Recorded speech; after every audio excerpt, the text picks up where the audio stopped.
Leshem Yahod Kutcha Belechohu Ushkinte. Alors je voulais finalement expliquer d'où vient la confusion, qui n'est pas une confusion, mais qui est une volonté délibérée d'embrouiller le peuple juif pour le faire tomber dans la Avodah Zara. Donc je suis là maintenant pour éclaircir la notion du tzaddik, c'est-à-dire ce que la chassidoute s'évertue à faire depuis plus de 200 et quelques années, presque 300 ans maintenant, en expliquant que si un juif n'a pas une connexion avec un tzaddik, ou il n'a pas une connexion entre guillemets ou avec un rébé qui est à peu près dans la même idée, donc ça va être ou Chabad ou Breslev ou quasiment toute la chassidoute, alors en fait il n'a pas de connexion avec Dieu, nous en préserve, il n'a pas de connexion avec Dieu, parce que en fait qui sommes-nous pour prier, qui sommes-nous avec nos fautes pour avoir une écoute auprès d'Akadosh Baruch Hu.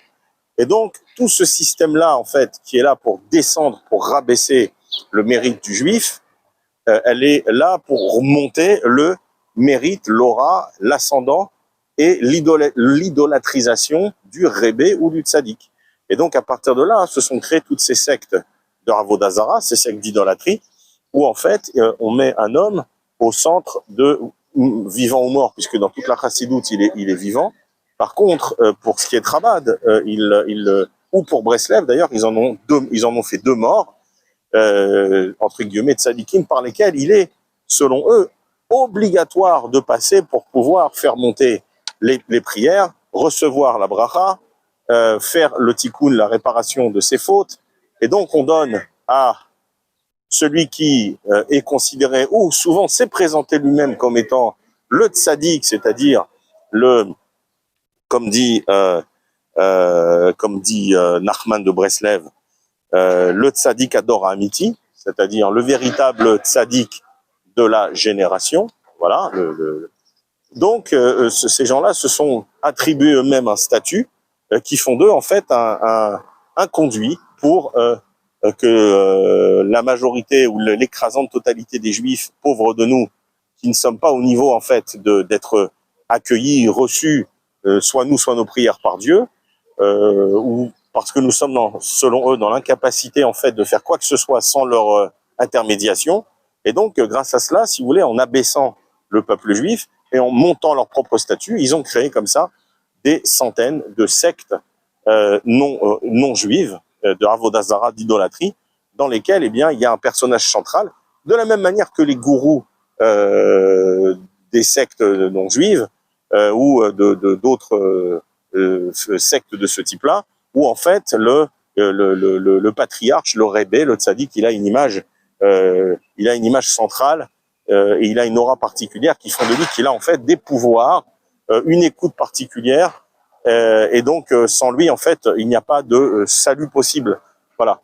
Donc maintenant, on va expliquer les sources de tout cela, parce que je pense que c'est important d'expliquer. Donc on va prendre, je vais le faire à l'envers, je vais prendre par exemple ce que vous dit dans l'Ikouté Halachot, un livre à ne surtout pas lire. Alors il y a tous les Likoutim qui sont Kudoshim de Rabbeinu Hari, et évidemment on prend des noms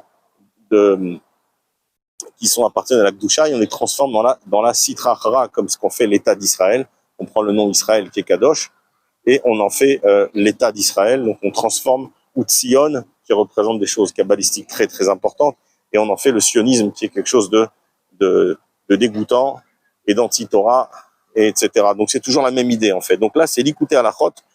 Donc c'est en fait leur Shulchan Aruch, leur version fausse du Shulchan Aruch. Je dis pas que tout est faux, mais à partir du moment où vous immiscez un peu de venin à l'intérieur vous prenez une bouteille d'1 litre d'eau, vous imitez, je sais pas moi, 10 centilitres de venin, c'est que 10 centilitres, mais c'est souvent ou de cyanure, mais c'est suffisant à tuer quelqu'un. Je connais pas les ratios, mais à mon avis, vous comprenez l'idée. Donc le Likouté Halachot Torah Chaim, donc c'est leur interprétation du premier volet du Shulchan Aruch, du livre de loi juif. Alors là, c'est les Ilchot Tfila, donc c'est leur version des lois sur la prière. Alors il nous dit ici, je vais lire Israël Kulam Tzadikim Leolam Yirshu Haaretz. Il y a toute cette mascarade, elle vient notamment de ce pasouk qui nous dit que c'est une Mishnah qui nous dit que tout juif qu'Israël sont tous des sages et qu'ils ont tous en fait accès ils vont tous hériter de la terre. Hériter de la terre, c'est aussi ce qu'on a fait le sionisme religieux, entre guillemets, c'est-à-dire d'en faire une terre physique qui n'est pas qu'une terre physique. La terre d'Israël est sainte, bien sûr, mais ça n'est pas que la physicalité. Ça représente aussi des choses spirituelles très élevées, et ça représente notamment et surtout l'accès au monde futur. C'est-à-dire, pour ceux qui comprennent, c'est l'héritage de la Malchout qui va monter jusqu'à Bina. Et donc, on nous dit ici, tous les Juifs sont des tzadikim et ils vont hériter de la terre, c'est-à-dire en fait hériter du monde futur. Alors il dit, qui kol echad lefi bechinat kedushato bikdushat abrit, chez ikar bechinat tzadik et yadoua, ou kfi ma shezoche leitkacher ou leikalel betzadik ador amiti. Donc en fait, ce qu'il fait, c'est que je vais traduire d'abord. Chacun en fait va hériter en fonction de la sainteté de sa brite, c'est-à-dire comment il a respecté les lois en matière de pureté au niveau de la sanctification du brite. Donc on sait tout ça, c'est-à-dire pas de zera levatala, etc., etc., ce qui est tout à fait vrai, d'accord. Et ça, pourquoi les gens sont embrouillés en partie? Parce qu'il va citer des parties du Zohar qui sont très très dures, d'accord, sur celui qui ne sanctifie pas sa bride, c'est-à-dire en gros celui qui ne va pas qu'avec sa femme au moment permis, à l'endroit permis, dans les conditions permis, le jour permis, à l'heure permis, etc. Ben, tout celui-là, en fait, à chaque fois qu'il émet de la semence, elle est en vain et elle part dans les forces du mal, globalement. Il y a beaucoup de cas, mais c'est pour globaliser. Donc tout ça, c'est vrai. Mais il rajoute, et c'est ça le piège, toujours, c'est d'infuser du faux dans le vrai. Et il dit, donc, un premier critère, ça va être, est-ce qu'il va hériter du monde futur? Un, en fonction de la sainteté qu'il va avoir au niveau de sa Brit Mila. Et le deuxième,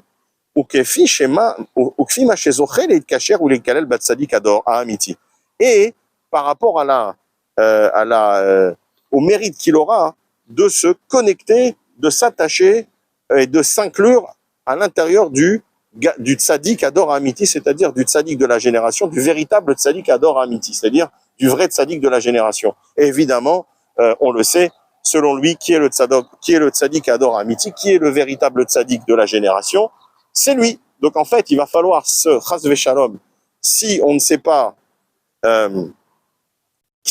attaché et inclus, et donc complètement mévatel, c'est-à-dire complètement en fait, il demande qu'on fasse auprès du tzaddik ce qu'on doit faire auprès de Dieu, qui est donc pour lui un intermédiaire, et par lequel, en fait, comme je l'ai expliqué, tout va monter. Et Kemochen Zochel Irushat Eretz Israël, c'est-à-dire que s'il fait ça, selon Breslev, les Kofrim, donc s'il fait ça, il aura une part dans le monde futur, puisqu'on sait que la terre, c'est le monde futur. Beprinat, Leolam Irshu Aretz, et il explique, Kemochen Zochel et Tfila, qui est Karat Tfila, et Beprinat, etc. Donc en fait, il va expliquer donc que une partie qui est vraie, une partie qui est fausse. Et donc maintenant qu'on a compris, voilà la version, parce que c'est à peu près la même, que ce soit Breslev ou que ce soit Chabad ou que ce soit tous les Admourim à Harourim, tous ces maudits Admourim qui font d'eux des demi-dieux en fait, et par lesquels il faut passer. Et vous voyez que les gens sont tous en admiration devant eux. Ils ont supposément un statut, un niveau de sainteté plus élevé que nous. En plus, c'est des dynasties, donc supposément que de père en fils, ils sont tous des gens exceptionnels. D'accord, on sait comment ça s'est terminé pour les rois de France, Bezrat Hashem que ça se termine pour eux comme ça aussi. Maintenant, on va voir ce que dit le Zohar à Kadosh. Rabbi Yitzhak Amar, Kol Adam sheyesh lo chelek bat-tzadik. Alors, il nous ressort la même expression. Tout homme qui a une part dans le tzadik, c'est-à-dire qui va s'inclure avec le tzadik. Oh là là, ça fait peur.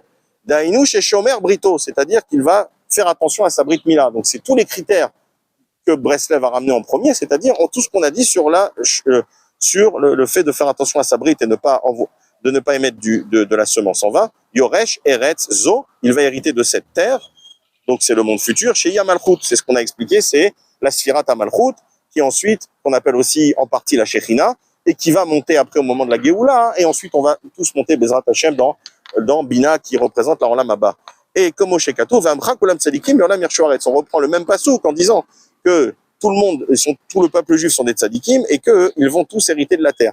Et donc le Zohar, il nous explique pas ici mais avant que qu'est-ce que c'est que le tzaddik. Et en fait, pourquoi il dit que tout le monde sont tous des tzaddikim? Parce qu'en fait, il dit que les Rechaïm, donc tous ceux qui n'ont pas fait de tchouva et qui n'ont pas respecté leur semence et leur bride, ceux-là seront éliminés. Donc ne resteront en fait que les tzaddikim. Donc après le tri, il ne restera que les tzaddikim qui eux hériteront de la terre. Mais ça ne veut pas dire que tout le peuple juif va hériter.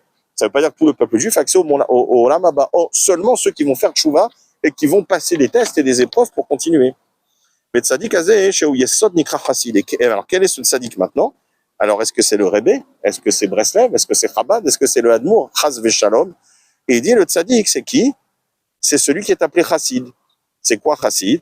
Mishum shemashpia chassadim, parce que c'est celui qui va envoyer, répandre, diffuser des chassadim, c'est-à-dire, c'est des choses kabbalistiques, mais c'est-à-dire que c'est celui qui va adoucir en fait la midatadin, c'est celui qui va adoucir la dureté qui amène à la prédominance et au contrôle du monde par les forces du mal, qui elles sont en fait l'extension de l'expression du jugement. Donc quand le jugement qui est dans la sainteté, il passe à une extrême, c'est-à-dire que parfois il y a une personne qui va mériter un jugement limité qui va être donné par son père parce que eh bien c'est une chose grave mais limitée qui mérite une punition, qui mérite de recadrer la personne, mais il y a des niveaux où ça devient tellement catastrophique que c'est passé à une autre autorité qui elle n'est pas pure et qui sert également aussi pour faire exécuter la justice. Mais là on passe dans les forces du mal, donc c'est un niveau supérieur. Donc qui est le tzaddik? C'est celui qui va maintenant mashpia chassadim, c'est celui qui va adoucir la midatadin. Et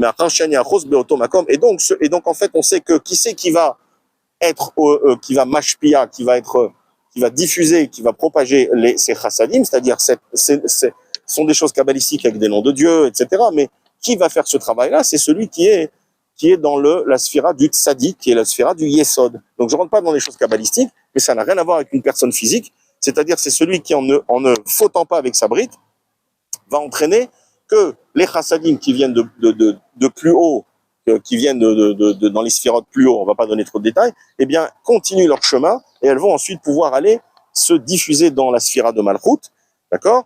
Et dans la sphira de Malchut, alors ce qui est souvent en dîne, parce que justement c'est elle qui collecte, un peu comme la maman qui doit les Havdil dans sa maison, elle doit gérer les enfants qui sont insupportables. Donc et la maman elle est souvent en dîne à cause des enfants qui sont insupportables. Donc le rôle du père, c'est souvent de calmer la mère et de faire en sorte que, par différentes choses, je prends des exemples, pour calmer la mère, qu'elle ne devienne pas trop jugement, qu'elle ne se mette pas maintenant, ou le père également, qu'elle ne se mette pas maintenant à punir les enfants trop durement. Donc en fait, c'est quoi ici le chassid, nous dit le Zohar, avec l'explication du Baal HaSulam? Il nous dit ici que donc c'est celui qui va avoir, de la même manière que David Amelech, lui, il est des prinat malchut, c'est-à-dire qu'il a, par ses traits de caractère, ses actions, et aussi par sa filiation, il est accroché à la sphira où il est le Merkava, il supporte la sphira de Malchut. Avraham Avinu va supporter la sphira de Chesed. Yitzhak va hériter même de la sphira de Gvura. Yaakov Tiferet, Israël aussi. Et en fait, le juif, lui, il doit s'accrocher à toutes les sphirotes, mais principalement à celle qui s'appelle le Yesod, qui représente la Shmirat Abrit, la Gdushat Abrit, la sainteté de l'Abrit. Donc en fait, qu'est-ce que ça veut dire qu'un juif va hériter du monde futur? C'est celui globalement qui est appelé tzaddik, c'est-à-dire c'est celui qui va évidemment remplir tous les commandements de la Torah, ne pas fauter, et principalement ne pas fauter sur la sainteté de sa bride. Parce que s'il faute par la sainteté de sa bride, il va bloquer le shefa, ses chassadim, toutes ces choses-là qui sont très importantes pour que le monde fonctionne, qui descendent, qui vont arriver sur son corps personnellement, entre guillemets, puisque c'est lui qui a la clé. S'il utilise sa bride dans la Gdusha, dans la sainteté, c'est-à-dire uniquement avec sa femme, de la bonne manière, au bon moment, aux bons endroits, dans les bonnes conditions, selon le Shulchan Aruch, etc. Et même selon le Zohar, parce que les conditions elles sont encore plus restrictives selon le Zohar, et c'est ça qu'il faut suivre. Eh bien, celui-là, oui, il aura comme il a en fait, il a été le vecteur lui-même, c'est lui qui est le tsinor, c'est lui qui est le tuyau, et qu'en fait, grâce à lui, le shefa est passé, ces chassadim, ils sont passés de très haut jusqu'à en passant par Chesed, en descendant par Yesod, c'est lui le Yesod, c'est sa bride, en passant par la Malchut. À ce moment-là, celui-là, oui, comme il a fait le travail en haut, c'est-à-dire qu'il a fait continuer le flux, il a créé le flux, il a fait continuer dans les sphirotes pour qu'il descende ensuite dans ce monde-là, et donc il a fait tenir le monde. Grâce à lui, c'est pour ça qu'on dit Tzadik Yesod en l'âme. Donc le Tzadik, c'est le Yesod, c'est la fondation, mais c'est aussi la sphira de Yesod, parce que tout est caché dans la Torah. Donc le Tzadik, c'est celui qui représente le Yesod, et qui va permettre au Olam, c'est-à-dire au monde, c'est-à-dire à la Malchut, qui va devenir ensuite le monde futur, c'est celui-là qui va donc permettre, comme il a fait le travail de son vivant, donc quand il va quitter son enveloppe charnelle temporaire, à ce moment-là, oui, il aura une connexion et il va pouvoir monter, et son âme, elle va pouvoir monter, et il va pouvoir avoir hérité maintenant du travail qu'il a fait, qui est un travail de restriction énorme dans ce monde-là. Donc vous voyez qu'en fait, ici, et sans aller trop loin, et pour terminer, le Zohar nous explique, parce que c'est simple, qu'est-ce que c'est que le tzaddik? Et la définition, elle est simple, c'est celui qui l'opogem bebrito, c'est celui qui ne fait pas de faute avec sa brite. Voilà. Et qu'est-ce que c'est un tzaddik gamour, un tzaddik complet? C'est celui qui ne faute pas avec sa brite et qui, lorsqu'il est devant une épreuve, c'est-à-dire il rencontre voilà, tous les cas de tentation qu'on peut imaginer, eh bien, il ne tombe pas. Celui qui ne tombe pas devient un tzaddik gamour. C'est-à-dire il est complet parce que c'est pas uniquement dans la réalité de tous les jours, dans les intentions et dans les actions, mais c'est aussi face à l'adversité, face à l'épreuve, là, il tombe pas. Donc, vous voyez, je voulais absolument éclaircir ce point. Vous comprenez qu'il est interdit de dire qu'il faut passer par un rébé ou par un admour, un Urim, ou par un tzaddik, ou par un quoi que ce soit. Il n'y a pas d'intermédiaire entre nous et Hachem. Entre le Zohar et les inventions maléfiques de la chassidoute, il n'y a pas à choisir. Le choix est déjà fait. Il faut aller à Alpi, il faut suivre le Zohar Kadosh, Rabbi Shimon Bar Yochai et tous les livres de tous les Gdolé Hador. D'accord? À part ces chassidim, bien entendu, qui ont inventé, en fait, qui amènent un problème, en disant, en fait, ils amènent, c'est toujours comme ça que les sectes font, ils amènent un problème, qui est souvent vrai d'ailleurs, mais par contre, la solution, c'est eux qui l'amènent. La solution, c'est moi qui vais vous la donner. Donc, je crée un problème, je l'amplifie, je vais donner une emphase au problème, mais en fait, qui va amener la solution? C'est moi. Tiens, c'est moi qui ai la solution pour votre problème. C'est un peu le principe des publicités, etc.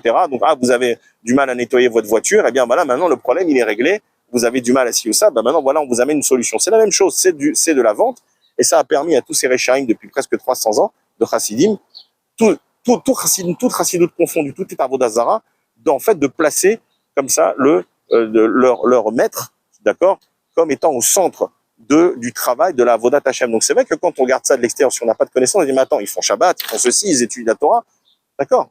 Mais quand ça passe par un tuyau percé, pourri, interdit, qui est de la Avodah Zara, sachez que toute la Avodah Zara, elle retombe, tout le travail, tout le shefa qui est fait d'en bas, qui doit monter en haut, eh bien, quand il passe par un tuyau percé, eh bien, tout retombe dans les forces du mal, dans la clipa, parce que le tuyau, il est percé. Donc, au lieu qu'il y ait une Itareruta les tata, au lieu qu'il y ait ce travail qui est fait d'en bas, qui doit monter vers le haut, c'est comme ça que ça marche. Tout ce qui se passe en haut dépend de ce qu'on fait en bas.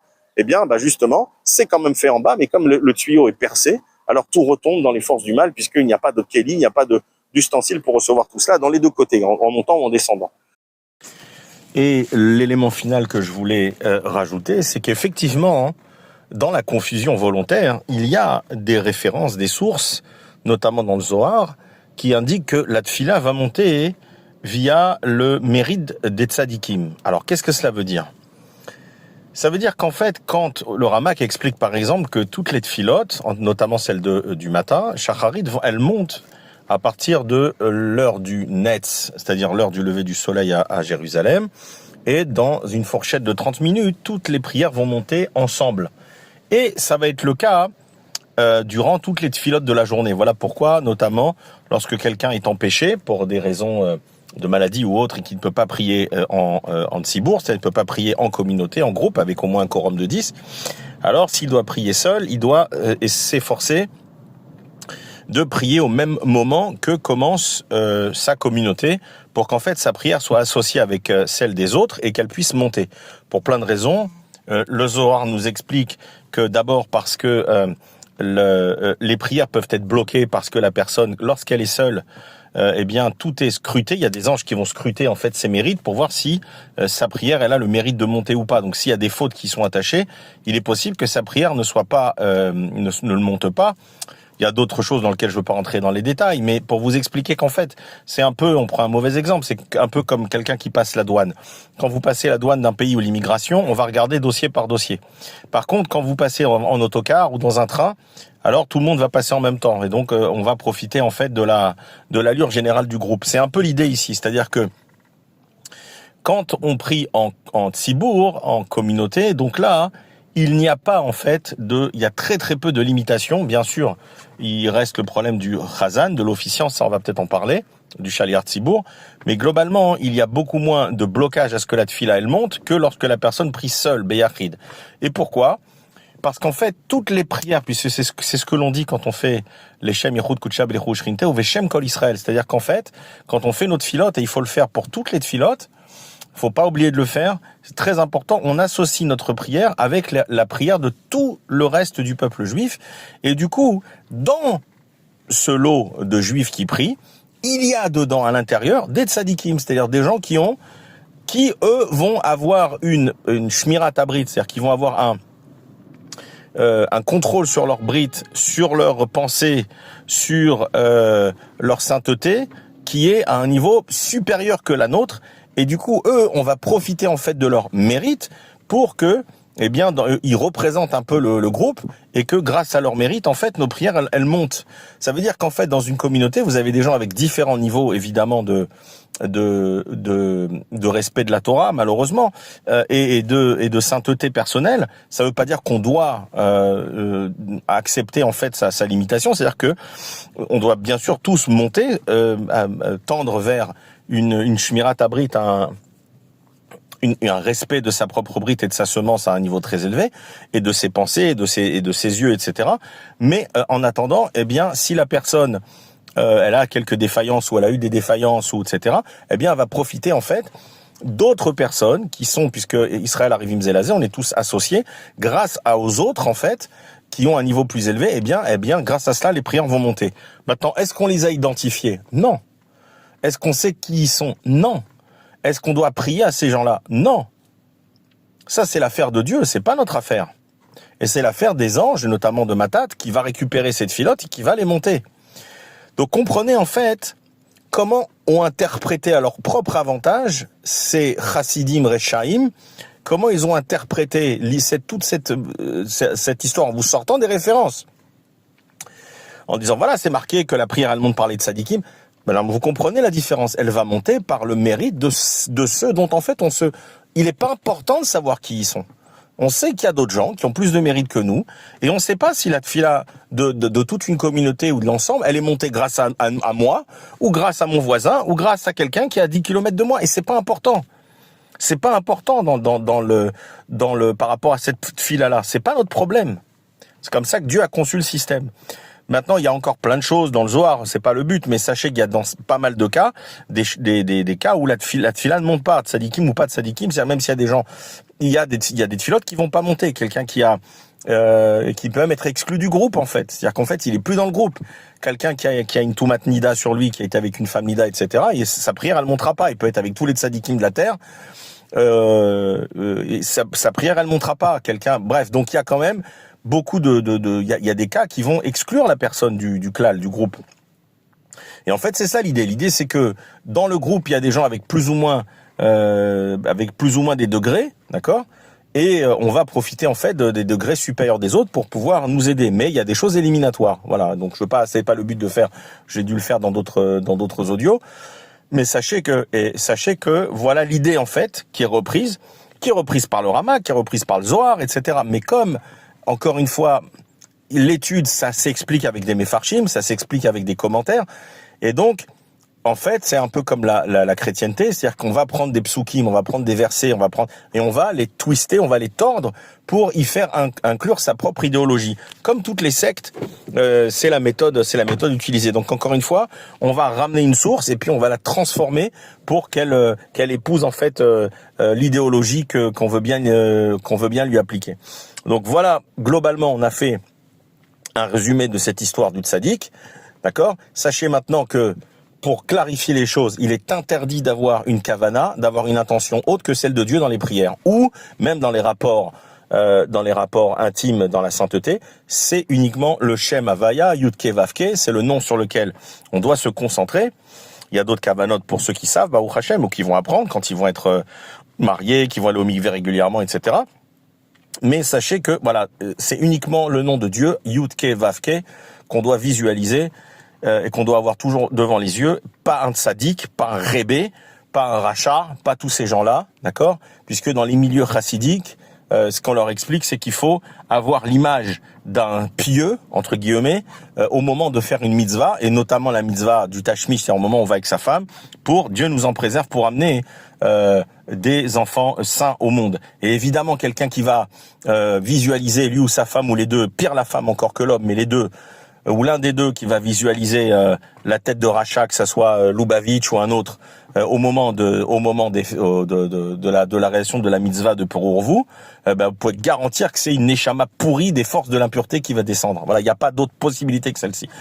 Donc, enlevez-vous de la tête cette histoire, cette idée qu'on a besoin d'un intermédiaire pour pouvoir faire quoi que ce soit vis-à-vis d'Hachem. Hachem a créé ce système pour que ça soit un conduit direct entre lui et nous.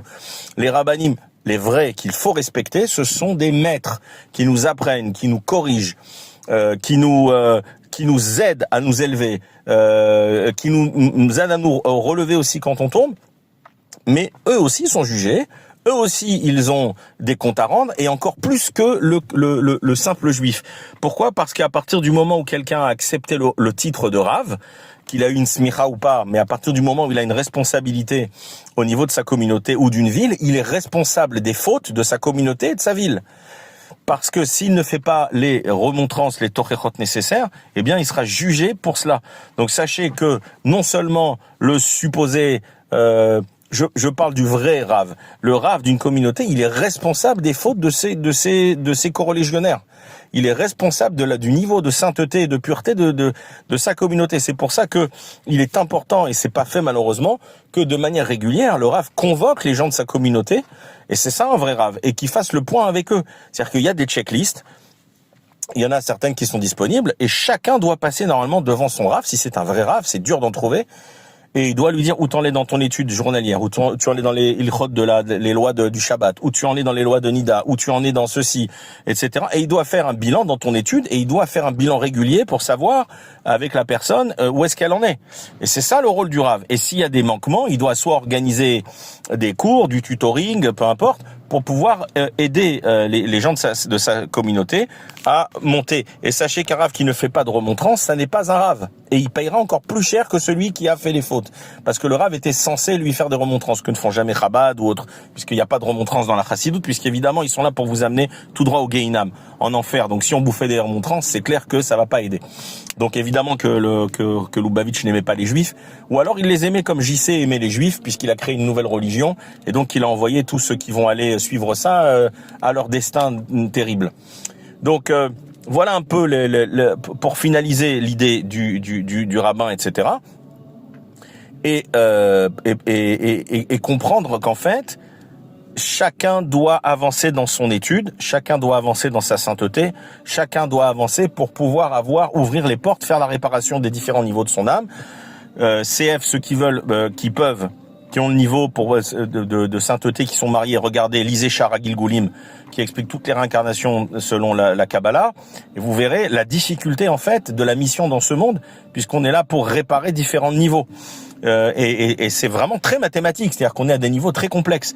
Donc c'est pas un rébé qui va le faire pour vous, c'est pas un tzaddik qui va le faire pour vous, d'accord ? Il faut déjà que lui s'occupe de son propre dossier, de son propre compte, parce que même le Gadol Hador le plus grand, sachez que la première année, il est jugé très durement. Même un Gadol Hador, même s'il est reçu dans des conditions qui sont pas les mêmes que les nôtres, un vrai Gadol Hador, mais sachez que même lui, la première année, il ne peut pas monter au Gan Eden à Elion, il ne peut pas monter au Gan Eden tout le temps. Il doit passer d'abord par le Gan Eden à Tarton, celui d'en bas.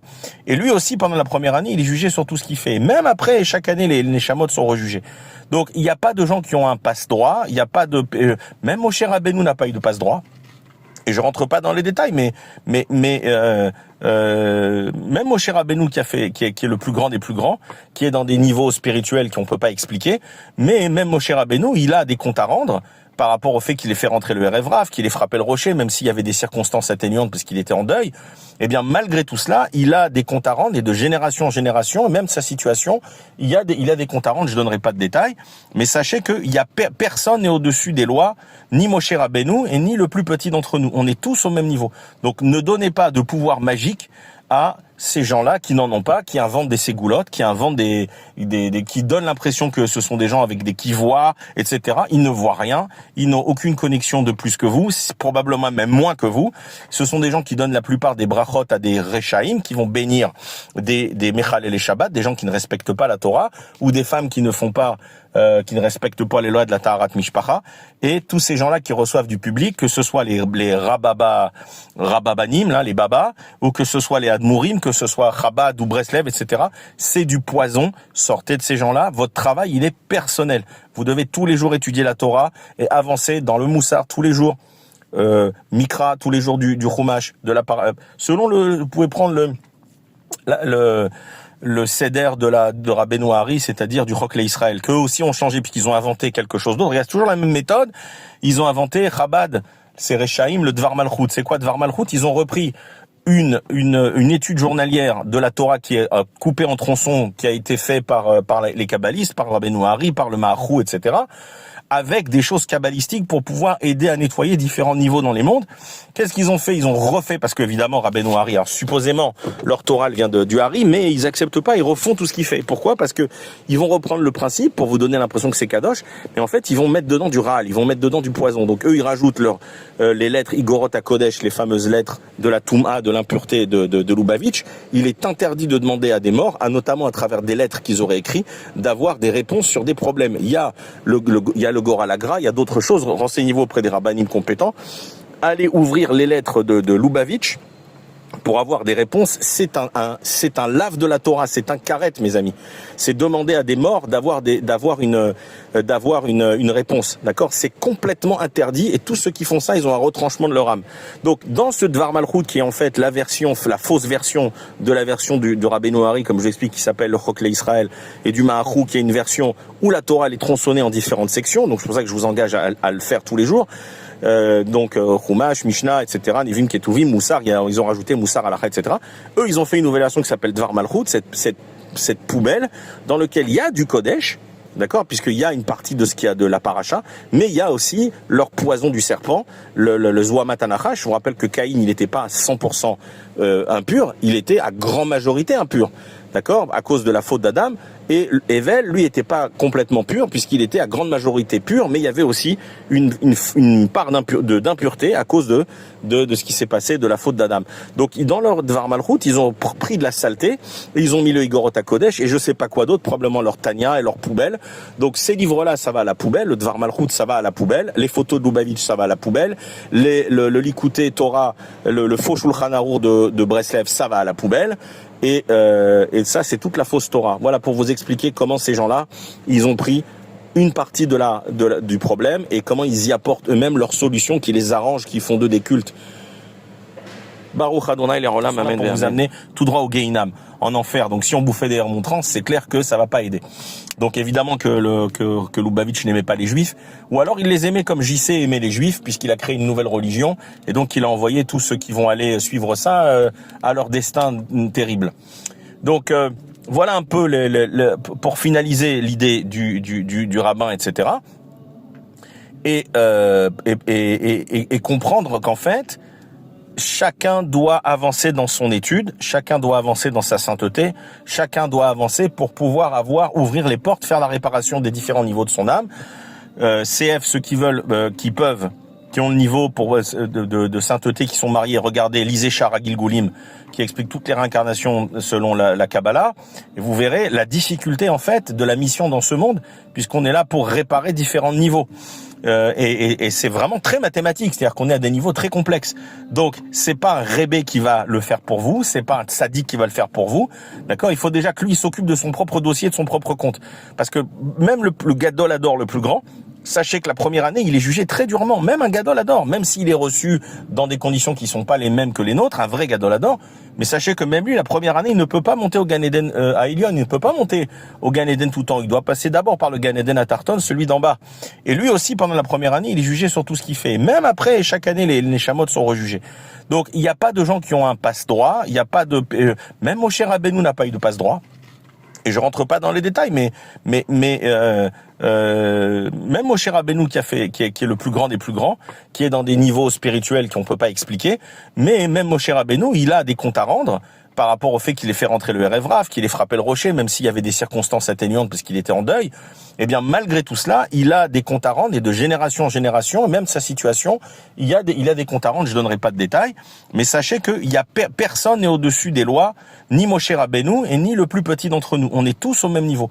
Donc, ne donnez pas de pouvoir magique à ces gens-là qui n'en ont pas, qui inventent des ségoulottes, qui inventent qui donnent l'impression que ce sont des gens avec qui voient, etc. Ils ne voient rien, ils n'ont aucune connexion de plus que vous, probablement même moins que vous.